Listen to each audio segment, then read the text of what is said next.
and welcome to a Sunday program here at Woodbine. My name is Elisa Blow, joined as always by Jeff Brad as we get set for 11 races today, including the Clarendon that'll go as race number 9 on the program. And this will wrap up our marathon of a lot of racing here in Toronto. I kind of liked it yesterday though, Jeff, with the earlier post time. We kind of rattled through races, which was good. It's hard to get 12 in, and we were able to get them in quite well, I thought. You know who else liked it? It was Mr. Bob Tiller. He had a big day at the office with 3 winners on the program. But you're right, it was nice. And that's a big thank you as well to the horse people. You know, these grooms, they've had very challenging hours this season at Woodbine because there is construction being done on the E.P. Taylor turf course. Train is done a lot earlier than it normally is. So these grooms have had to get in extremely early in the morning. So thank you to everybody for all the sacrifice they've made so far this season. And of course, our thoughts go out to Jose Campos and his family. Of course, he was injured at the gate yesterday and suffered a broken tibia. So that will conclude his 2025 campaign here at Woodbine, which is a shame because he had such a good year here this season, winning a number of stakes events, and he is out. I did send him a message yesterday and just wished him all the best. And he's hearing from a lot of people. You know, he's a lot of people like him as, you know, a long shot rider. I like him as a baby rider. You know, like he gives you everything he's got every single time. It's just a shame that that's how his season's going to wrap up. Yeah, I'm not sure if he's watching or not, but want to wish him all the best. I know right now he's resting. He's scheduled to have surgery tomorrow morning, so just hopefully everything goes A-okay with him. And you know, just such a nice guy too. You know, a good rider, but even a better person. So Jose, if you're watching, we're definitely thinking of you. And we're thinking of Robert too today. Hopefully he is on the mend. I was texting him back and forth with him yesterday just to make sure that he went to the walk-in clinic, and he did. And he got himself on, you know, some decongestant, which is great. He said he was really focusing on his neck. He was in the sauna, all that good stuff, inhaling the warm air, you know, doing all that jazz, which is great. He was determined to try and do it today, but you know, you need to take your time because if he would have pushed himself today, then we might have been in trouble for next week as well. And it's not a game of who's the toughest. It's a game of who's well. So we need to get well out there, Robert, and we wish him all the best as well. Okay. I'm surprised you're here today. Why? Because it's the Santa Claus parade in Toronto. Oh. I thought you'd be on a float somewhere, waving to all the fans of yours out there. Have you ever been to the one in Toronto? Yep. And when I was in college, that was actually one of our projects was to film the Santa Claus parade. Oh, yeah? Right? That's cool. And cover it all. So I was, I think, a spotter then saying, here comes Santa. You know, that sort of telling him what the float was. Now, I did participate in the Fort Erie Santa Claus parade on a number of occasions.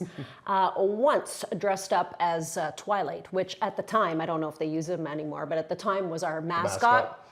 And it is really awful to do about 5-10 kilometers in a fur suit. Yeah, you were zonking in some like kids attack you at the end of it or something. I was crawling down Jarvis Street and people were putting their children on my back, and I am not kidding about that. And then when I got picked up finally, I said, I gotta get this thing off. And they said, don't take the head off yet. You're going to freak out all these children. That's the truth. I had to wait till I got around the corner to take the head off. Oh, what a nightmare. That's fantastic. What an absolute nightmare. I love it. Yeah, so that was my first and last in the Twilight costume. Yesterday, as we mentioned, a really busy day and a good day, but especially for Bob Tiller, who had 3 on the program, Daisuke Fukumoto with 3 on the card, and Rafi with 2 on the program, including the stake. Yeah, so here's looking how the track played. We had one come from dead last to win, that being Mia Matoli, who was able to pull off the victory at odds of 6-1. Actually, I think that horse was like 2nd or 3rd last, but still came from way off the pace. We had some upsetters like a Pretty Liza at 16-1, Forster's Exec at 28-1. But you know what the most surprising winner to me was that Artful Diamond, the Winnipeg horse. You know, I wasn't sure that horse would keep on going on the front end, but kept plugging along and able to pull off the victory for Conditioner Phil Hall. Well, yesterday we also had the Shady Well, and as mentioned, Rafael Hernandez got yet another stakes victory, this time for Mark Cassidy, and this is where this filly was able to break her maiden. As we showed you on the pregame show, she did have an interesting trip for her first lifetime start and was able to pull off a pretty nice win. And I think in hindsight, that was a great learning experience for her as well, because she was along the inside on that day, and she got a little bit intimidated on the inside and eventually would finish in 2nd. This time was very comfortable on the inside and got towards the outside, able to pull off the victory. 22 stake wins now for Rafael Hernandez. Fantastic. As he is having a terrific campaign. We're going to update that leaderboard for you. Unfortunately, yesterday down at Churchill, not much luck for Mancetti. Had a bit of a tough trip on that day, and it sounds like he is going to be having some R&R now for the remainder of the season. Yeah, I would imagine that the trailers were pretty busy on our backstretch too, because a lot of those 2-year-olds on yesterday's card likely had their final races of the year and will be put away on the shelf as well. So yeah, the backstretch is going to slowly probably start to dwindle. We're keeping our eye on some trainers who have already left for sunnier and warmer locations as well. But we're still keeping an eye on what's going on in the morning, courtesy of Ernie Perry, and he has passed along a morning training report for us. He rates the track this morning as a 3.5, which I think has been quite the huge since the weather has gotten a little cooler. But once again, saying the inside was the place to be. The perf factor makes it as the work of the day. This is a Devin Gittins horse that's a really nice one. We talked to Devin about this horse on numerous occasions. Worked in 47-1, the best of 54 at the distance. That might be one of the best claims of the year, that yeah. horse. You know, because the good news is with Devin was he was able to claim that horse early on. He was able to have the horse for the majority of the season. Has done very little wrong. Mr. Ernie says the best betting race of the day for him is race number 11. I think the best betting race of the day is the 6th, the baby race. That's the race that I'm really looking forward to. I think that race has come up extremely salty, and that's going to be part of the pick 4 and the early pick 5 as well. Yeah, lots of firsters in that race as well. So I would agree. There's a field of 11 in that race. The Jackpot High Five has a field of 11 for the 11th race on the program, which is maidens for 7,500. Always tough. Always tough to sort through. I do remember too talking to Devin about per factor and him saying, "I wish I had a barn full of them." Oh, absolutely. You know, they are.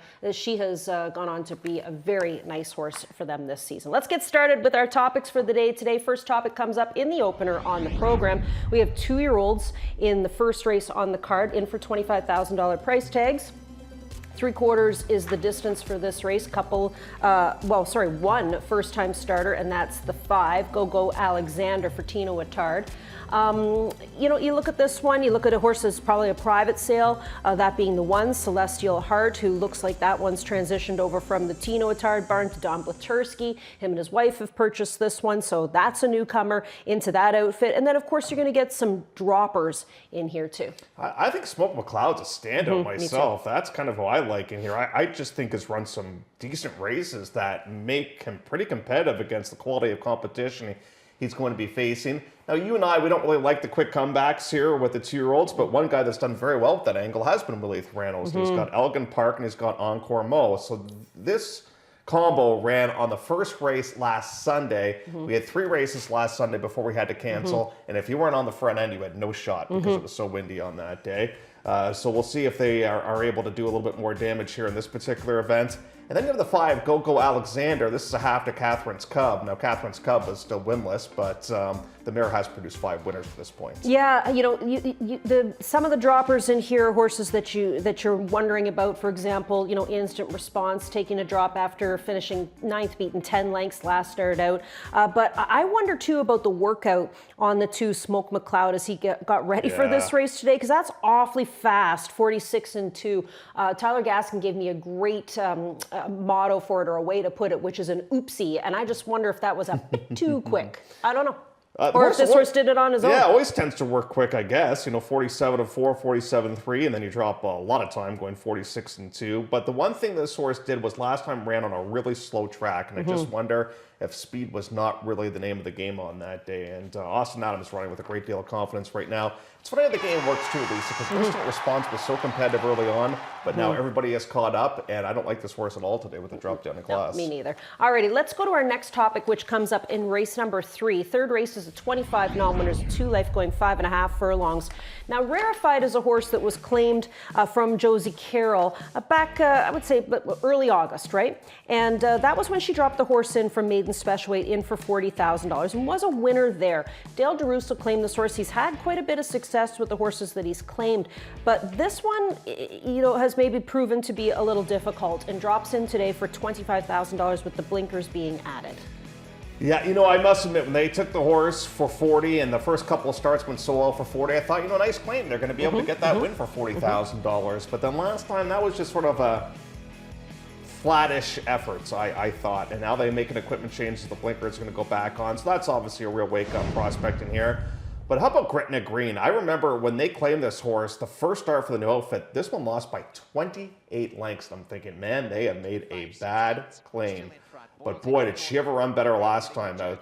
This is the best race I think that she's ever run. And right now she's going to pass the leader here, and she has to hold off one closer, and that's Dance to the Rhythm. And right now she's going to loom into contention in here, and I'm thinking she's going to win this race because she's running so well. Ears are right up. She's attentive. She's doing her job, but she just gets passed a little bit late by Dance to the Rhythm. But all in all, I thought it was a really good run.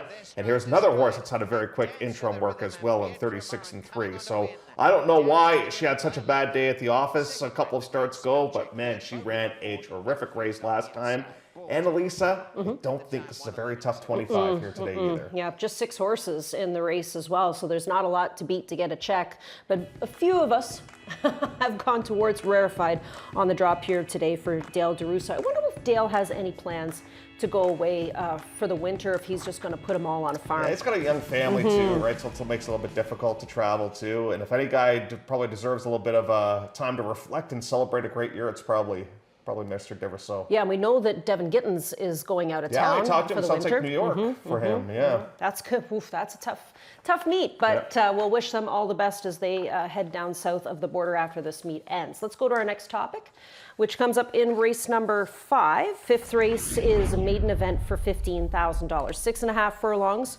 The distance here, and obviously when we have maidens for 15 this time of season, you're going to get quite a few droppers, and that's the case with this race. The first time starter is the 3 Strawberry Reserve. But Alfred Bellows gets my attention here today because, you know, this is a horse that Cassie raced back on the 23rd of October, has had a lot of time in between, basically a month between races, and drops in here today for $25,000. Yeah, I think you're onto a very logical contender in this spot. I'm going to go towards Spike Phil. I just watched the replay last time out, and I was going to show it, but I didn't think it was substantial enough. But I did think he was climbing a little bit down the backside. And you tend to have that happen sometimes with young horses when the track's a little bit loose and they get a little bit of kickback as well. They're just like, I'm not so sure about things, right? So if he can kind of level out a little bit, I think he might be a bit of a factor. Now, Doug's going to go towards Super Vinny in here. Goes off the claim for Conditioner Steve Cherkoff. Now, I don't think there's much difference between maiden 10 and maiden $15,000. And all of a sudden, Hernandez shows up on this horse too. So I think you got to give Super Vinny a bit of a vote of confidence as well. But I think it's those 3. You've tossed in the 9. Yeah, I don't mind switching to Glide as well. Oh, well, with the day that Bob had yesterday, I think we better take a look at his horses. I mean, he won 3 on the card yesterday. The Raffi Pietro saga will continue here we go. today. Yes, so Raffi got 2 more wins on the program yesterday. Of course, Pietro was not here. He was down at Churchill. But look at this. Wow, he rides the car. Pietro, that's youth on your side, man. That you can ride 11 races in a row. I mean, that's a quiet day for Raffi. It's a bit of a quiet day, but I wonder, you look at this one, so he's got Super Vinny, who could be live here in this race. Like, let's start to look at who he's riding and see how live some of these horses are. For example, like in race number 6, which is where we're going to head to next, he's riding Yorkton's Legacy for Ron Sadler. And anytime we see him with Ron Sadler, we tend to gravitate that direction. So, it is going to be an interesting day because, like I said, Pietro with a full card to ride, that's a lot of race riding. And hopefully he had a good nap in the car on the way back from Churchill. I hope he brought us back some souvenirs. Do you think? No. Some mint julep glasses? No. Oh, well. I have a feeling he got a shower, he got changed, and they hopped back in the car again. Yeah, what's interesting too? There's a first timer in this race that you rarely see. It's a Strawberry Reserve, and I just wanted to point this out. I don't necessarily like the horse, but a lot of 6 furlong works, which you rarely see these days. Yeah, I saw Very that unusual. as well. Dan was a 5-time winner on that one. Good deed indeed. Alrighty, that is the 5th race. Over to the 6th we go, and Jeff and I both agree this is one of the toughest races, if not the toughest race on the program to sort through, because it's a maiden special weight for 2-year-olds, and we'll go 5.5 furlongs with a lot of first-time starters who have left it to the end of the season to compete. It's funny how the 2-year-olds have that ebb and flow, right? So if you got to be, winter trained, likely down south, all that good stuff to come up here and be ready for the first 2-year-old races of the season. And then these are horses who likely didn't come into the racetrack until maybe, who knows, could be early summer, that Yeah. type of thing, to start with their experience, and they're ready now to go against this group of maiden special weight runners. So, we talked about Yorkton's Legacy, which is the Sadler-Hernandez combo. This is a horse that Ron's got for Chiefswood, and I mean, beautiful, beautiful family here with this one. Yeah, half to Saturine, who obviously ran well in the Breeders' and I Wonder Where. She herself was able to finish third in the Princess Elizabeth. You would think probably wants a lot longer than 5.5 furlongs. But the one thing that I noticed when I grabbed this race and started to do some handicapping, and I look back at the rundown, is there's fillies in here. There's Ontario Sard horse in this race. The Ontario Sard race didn't go, so they kind of all had to flow into this race in here. So I think, the Ontario Sard horses, this was not necessarily plan A in here.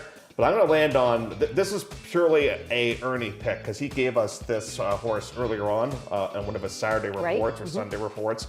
And this is Yukon Striker, who is a first-time starter by McLean's Music. You've got Wine After Whiskey. If this was an Ontario Sard race, I'd be very confident that he would run well. I don't know if he's good enough right off the bat to beat open competition or not.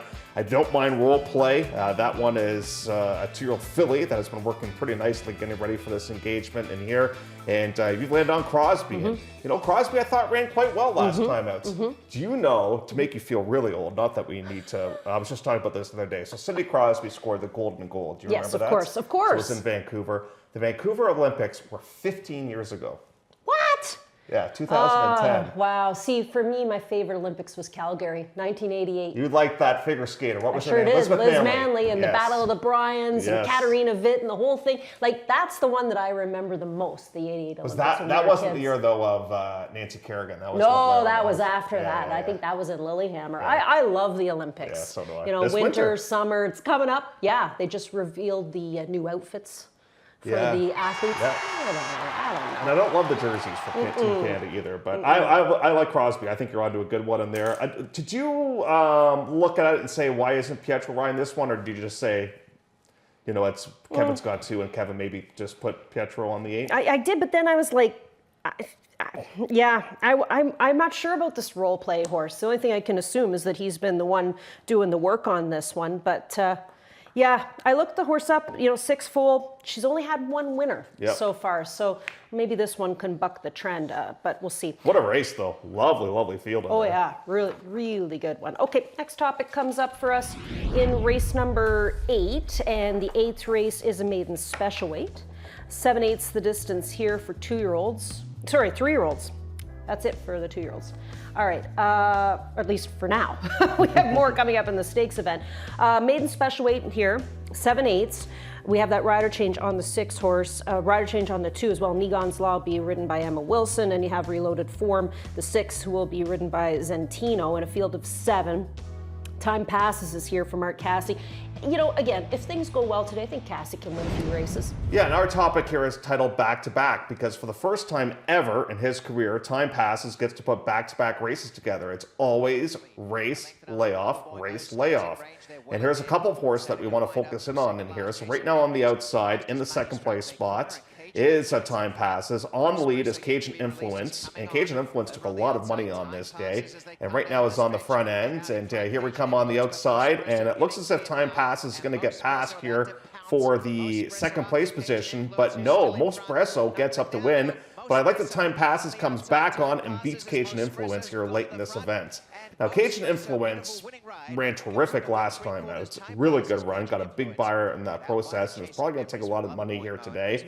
But here's this quirky Mike DePaulo stat again, maiden second-time starters, now 0 for 37 over the last couple of years, which is just a wild number that makes no sense at all. And one of the reasons why I think a lot of people didn't use the horse in the top spot. I mean, that horse would have to be the first of many to do it.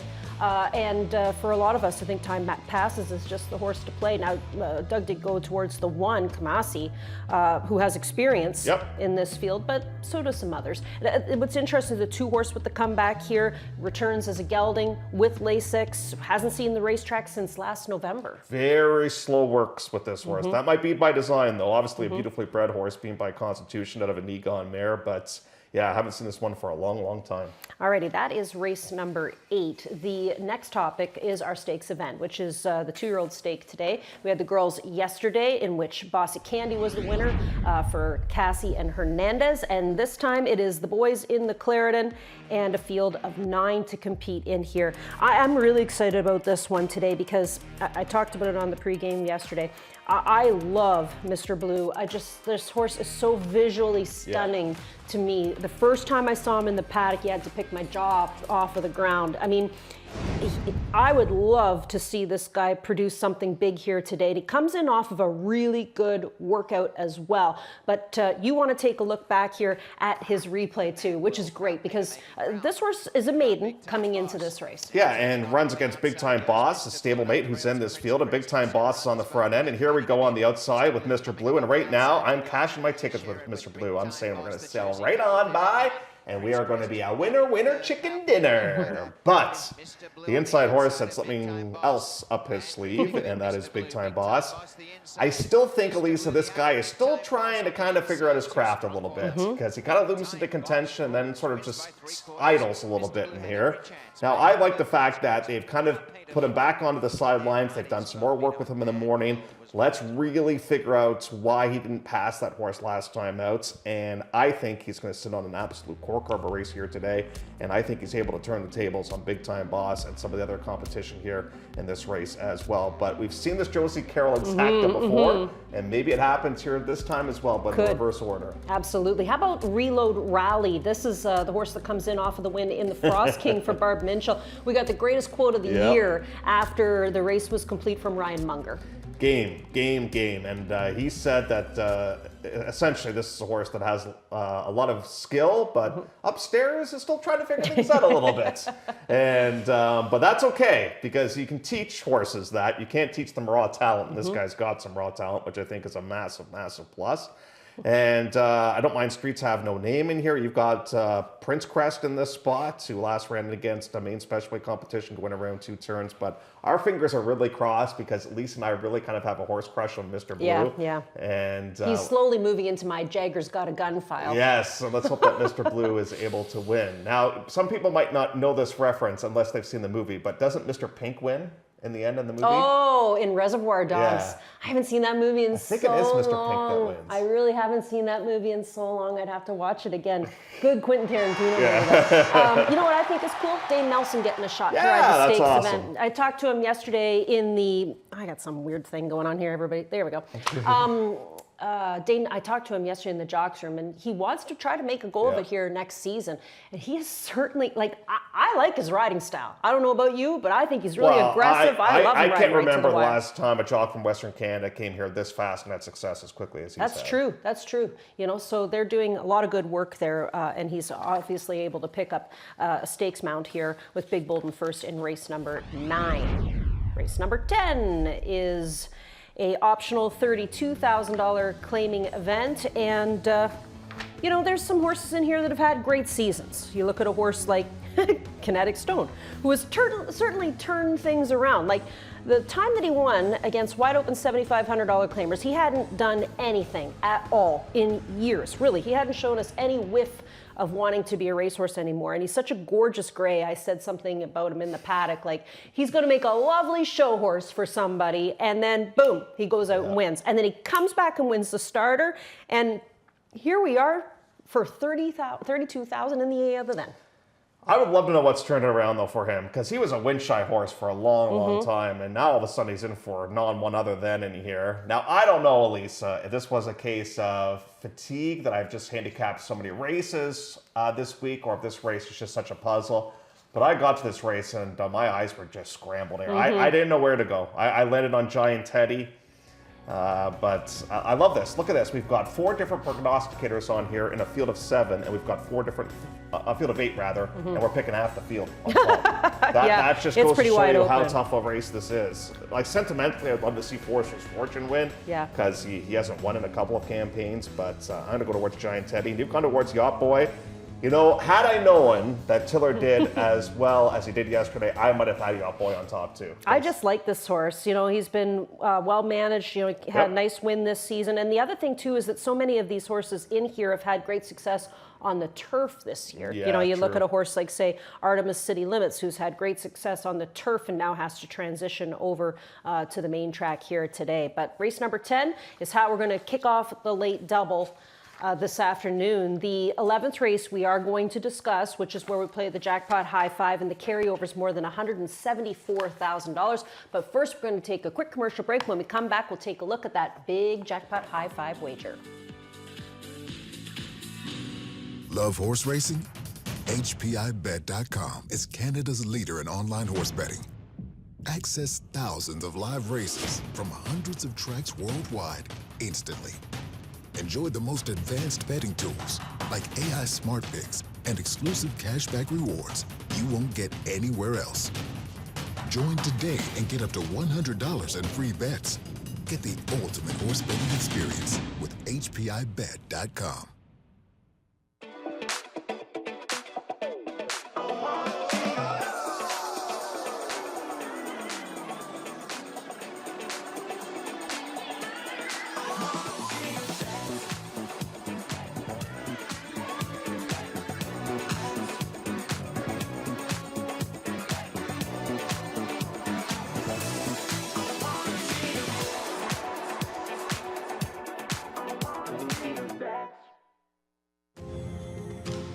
When I think New Holland, the first word that would come to my mind, I would think success. I think without it, for me, the success isn't there. Whenever you deal with somebody so long and they take care of you, you remember that.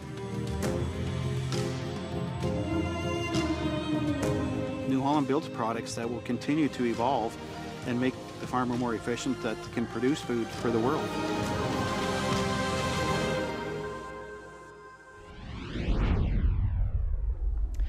Well, as promised, we are going to discuss race number 11, which is the final on the program. It's where we play the jackpot high five, and the carryover is close to $175,000. Maidens for $7,500, which means you have a full field and a lot of work to do, because you're going to get horses here with very spotty form, 7/8 of a mile, the distance in this race. And for me, you know, I only really saw a couple of horses, Jeff. The first one right off the bat that caught my eye was the 6 Woodglen Court for Julia Carey, because the horse actually really turned things around when moving into this outfit with a good second place effort for 10. And Julia's not messing around. She's dropping in for $7,500 and trying to get the win here for these new connections. I'm with you. That's the direction I landed too. But it's funny. So I do my handicapping right here, and there's a table right to my left that Elisa does her handicapping at. And I tend to talk to myself when I'm handicapping, and Elisa tends to talk to herself sometimes when she's handicapping as well. And I said, Elisa, I don't like anybody in this race. I should just go towards the first timer in here. Yeah. That being Kicking Horse Path, who comes from a decent family. Yeah. But eventually you and I started talking about Woodglen Court, and I went back and watched the replay. So if I win this race, this is totally an assist to you. Because you kind of talked me onto this one a little bit in here. So I'm with you. I landed on that one's direction. But I think the 10th and 11th races are kind of all burger races when it comes to multiple late tickets. Like this late double is very, very challenging today. Yeah, which means the jackpot high five is going to be really tricky for you to get to here in the finale on the program as well. Let's see if we can help you out with some plays of the day. Yesterday, this guy right here, perfect 4 for 4. First time this season on the plays of the day. Swept them. And of course, it wasn't on Twitter. And they were not on X. No. Like I said, good thing everybody knows. But yeah, you had 4 nice ones. Can you give us 4 more today? Well, I guarantee I won't go 4 for 4 again today. But we'll give it a college try nonetheless. And we've got Smoke McLeod as my best bet coming up here in the opener right now at 3-1. My debut threat, that is a Yukon Striker coming up in race number 6. My key, and I have to find a key, and the late pick 4 and pick 5 as time passes. And my value play is going to be Mr. Blue, although I don't know how low of a price or high of a price Mr. Blue's going to be. Yeah. I don't know. Yeah, I went 3 of 4 yesterday. I got sucked into that Michael Glazier horse when I first started off with a claim, but I'm looking at long acting in race number 7, who's been refreshed. A maiden score for time passes. Mr. Blue is my buddy. I like him. I'm suggesting play him in an exacta box with the other Josie Carroll horse. And Wood Glen Court, I'm going to use that horse because really on paper, when you take a look at that race, that is the horse that stands out, at least for maidens, for $7,500. Super Vinny is the direction Doug's going to go. 4 to 1's the price there. Yukon Striker. They're for with me our today. Woodbine TV Pro. Yes. Yeah, 7 to 2. Team Jeff. And Ron's got time passes as well at a low price. But you know what? You could use time passes as a key for you today too. You usually make fun of Ron when he picks No, 7 I'm to not going 5 to. shots as his best bets. I'm not going to. I like Ron too much. Yeah, wait till we go upstairs to the press box. And we Chalky the Weasel. I do love my memes, my weasel memes. Yeah, I love it. All right, what else do we have to talk about? Clocker report. Oh, we got 2 of them today. One's a horse that you're using, one's a horse that I'm using, and we're both making them best bets on today's program, and Ernie likes them as well. The only thing that worries me about Yukon Striker is maybe the distance, but other than that, I think it has got some ability in here, and I'm very excited to see what Marty can do. And this is what Marty's going to do in the next stage of his career. He's got to develop some young horses and hopefully have some really nice 2-year-olds turn 3-year-olds next season. And then we got Mr. Blue, who beat company last time out.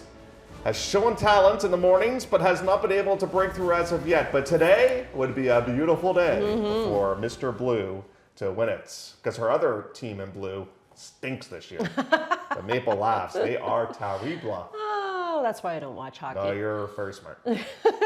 Horses are in the paddock for the opener on the program. There are 11 races in store for you this afternoon. We got 21 minutes to go before the opener. We'll take a quick commercial break and come back and take a look at the first.